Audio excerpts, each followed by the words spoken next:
Gustog baho-baho ang akong ex-boyfriend. Itago na lang ko sa pangalang Lorna. Goal kaayo ko karon ni DJ Sam, gibulagan ko sa akong uyab nga si Jimboy. 9 months na mi ni Jimboy, ug open na mi sa ana-ana. Ganahan kaayo si Jimboy mo kit-kit sa akong simod sa iring DJ Sam. Kanang wa gyud limpyo-limpyo. Kanang bao-bao pagbulad. Mura pag naiuna sa ginamos.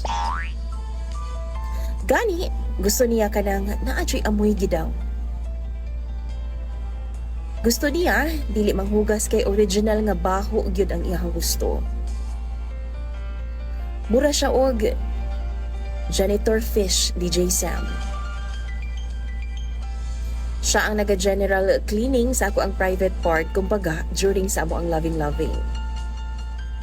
One time, 3 days nga naa siya sa business trip.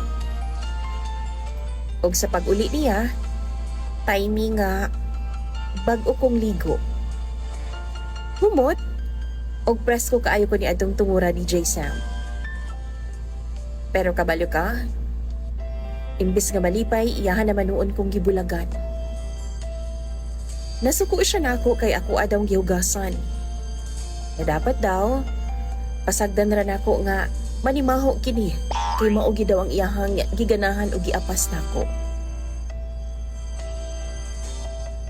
Why baho?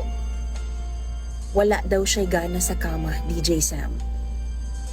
Og tungod ni adto, gibiyaan ko niya og 1 week na nga wala na siya mibalik pa sa ako ang boarding house.